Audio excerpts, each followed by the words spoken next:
Great to see you here. This is a new edition of the Math Survival Guide offered to you by the Ceuster Academy. My name is Luc de Ceuster, founder of the Ceuster Academy, and in this video I will talk about rational numbers. I will define what a rational number is, give you some examples, and describe their properties. Now, when we look at the definition of the numbers or the rational numbers, I want to start first with the natural numbers, indicated by n. The natural numbers are obtained by counting. So basically what we have the numbers 1, 2, 3, and so on, always adding one unit, and we see that 0 has been added later. Now, one of the examples I always ask to my student is, just imagine when you meet Napoleon Bonaparte and you would ask Napoleon, how many cars do you have? What do you think Napoleon would answer? People typically say, he would say, I have 0 cars. Now, the problem here is, Napoleon doesn't know what a car is. Now, when you ask Napoleon, what is a car? Probably he will say, what is a car? The thing here, or the important element I want to stress, is that you can only define 0 once you've defined 1. 0 was added later to the natural numbers and is basically an expansion of it. Now, when we look at operations on natural numbers and we look at two natural numbers a and b, we can apply the addition and the multiplication. When we add two natural numbers, we will get again a natural number. 5 plus 3 is 8. And we cannot find any exception. So basically we can prove that the addition is an internal operation. The sum of two natural numbers gives you again a natural number. The same for the multiplication. So basically when we look at this, we can also say what happens with the subtraction and the division. Now we can find exceptions. When we say 5 minus 3, it's 2, this is a natural number, but when we say 5 minus 7, this is not a natural number anymore, so basically the definition of the subtraction is not applicable for all natural numbers. The same with the division, we have 4 divided by 2, this is 2, but 4 divided by 3 is not a natural number anymore. Now, the first thing that we can do is now look at the set of the natural numbers, which starts with 0, 1, 2. We added the 0, so it's basically an expansion of the original natural numbers. And we can now go to expanding those numbers with their negative. So when we have 1, we will add minus 1. For 2, we add minus 2. So for each natural number, we find its negative. And based on this, we will define or we will find what we call the integers.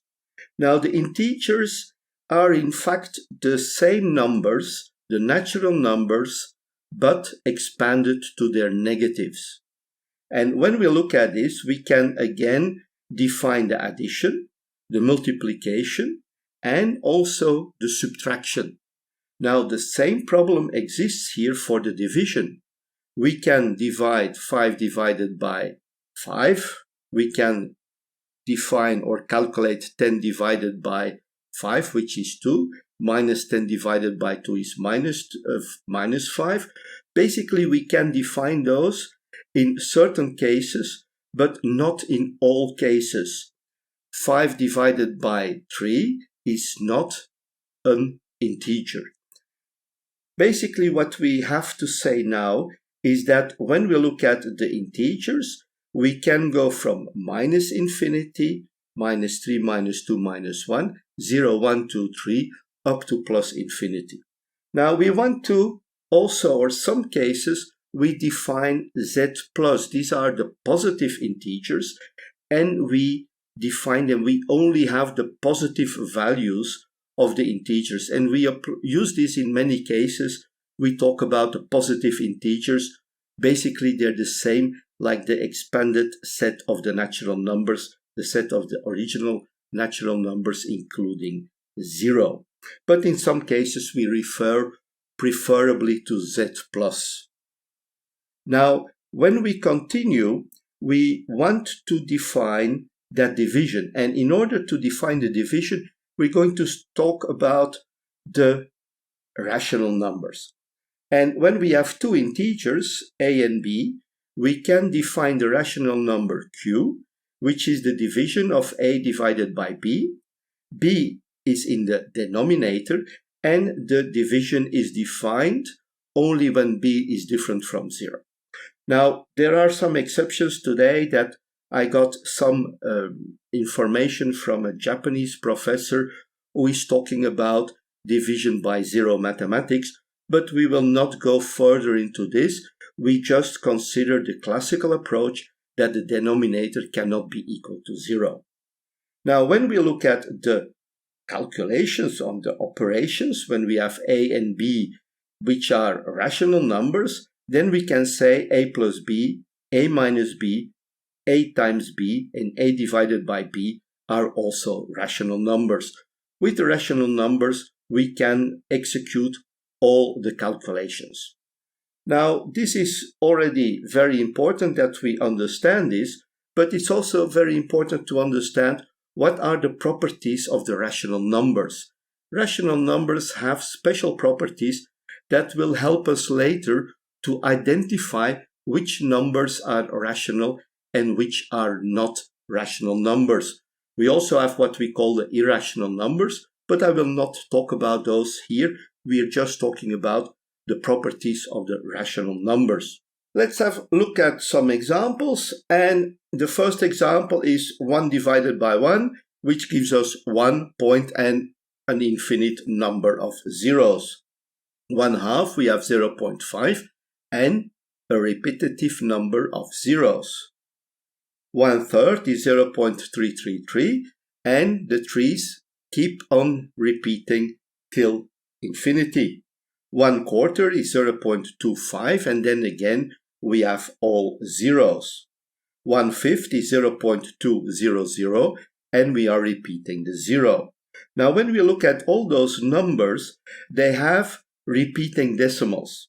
1 divided by 1 as repeating zeros, the same for 1/2, the same for 1/4, the same for 1/5, but for 1/3 the repeating decimal is 3. And that's why we put the 3 dots. Once we have the repeating decimal identified, or the decimals identified, we put 3 dots to indicate that we have a repetition. Now, we can have a look at 1/2 here. When we look at 1/2, here we have 1 repeating decimal, which is the 0. The same for 1/3, where 0.333, we have 1 repeating decimal, which is the 3. And for 1/5, we have 0.2, and the repeating decimal is 0. Now we can make it a little bit more complex. We can have a look at some other numbers and see what happens there. The first number, I take 1/6. 1 divided by 6. Here we have 6 as a repeating decimal. And when we round the number, we can say it's approximately equal to 0.167. Rounding is something special that we do. We round, we only consider in this case 3 decimals. If we would consider 4 decimals, we would say 0.1667. But that's for later. Let's have a look further at those repeating decimals. We can make it a little bit more complicated, and let's have a look for 1 divided by 7. This will give us a very interesting number, which is equal to 0.142857, 142857. And what we see here is that we have 6 repeating decimals. We have 142857 that are repeating till infinity. And this is a little bit more complex. So we can have 1, 2, 3, 4, 5, 6, 7, 100 repeating decimals. We cannot have infinite number of repeating decimals. In that case, we don't have a rational number. It would be an irrational number. Now, when we look at these elements here, we can also look at 1/8. Here we have one repeating decimal, which is again 0. So we have 1 divided by 8 is 0.125, and then we have only zeros. 1 divided by 9 is 0.111, and we also have one repeating decimal. So these are the simple examples. In following videos, we will look deeper into more complex examples. Now, when we look at the number or the rational numbers and the repeating decimals, we can say that a rational number can be recognized by the repeating decimals. So when we see a number, we can identify, is this number a rational number or not? Let's have a look at some examples. We have here the example, first example, 0.537537 and then 3 dots. We have 1.72134794, and the last number is 0.3737. Now, in the first number, we see that we have 3 repeating decimals. I put the 3 dots once I identified the repeating decimals. In this case, we have 537 as repeating decimals. We have 3 repeating decimals. This means that this is a rational number. The next number, we have 1.72134794, but we didn't identify any repeating decimals. This means that this number, based on the information that we have, is not a rational number. And the last number, well, now you understand it, 3737, so we have 2 repeating decimals, so this is also a rational number. Rational numbers are quite interesting in what we are doing. We're looking at divisions, we're looking at identifying these numbers, and it would be quite interesting if we have a number here, for example, the 0.3737, when we can identify which are the 2 integers, a divided by b, which would give this rational number. If we know the rational number, if we know the numerator and the denominator, the integers that define these rational numbers, we can in fact simplify the formulas. Remember that when you're doing calculations, your calculations are limited by the number of decimals depending on the calculator you're using. For example, Excel is limited to only 20 decimals. You can write 0.373737 and so on, but it would be nicer to write a divided by b. For example, 0.3333, you can write it up to 20 repeating decimals. But the thing is that you never have the exact number. Although when you replace 0.333 by 1/3, this is always the correct number. So that was what I wanted to show to you, to teach you about numbers and rational numbers. In the following videos, we will look deeper into how to determine the 2 integers, the numerator and the denominator, that give you a specific rational number.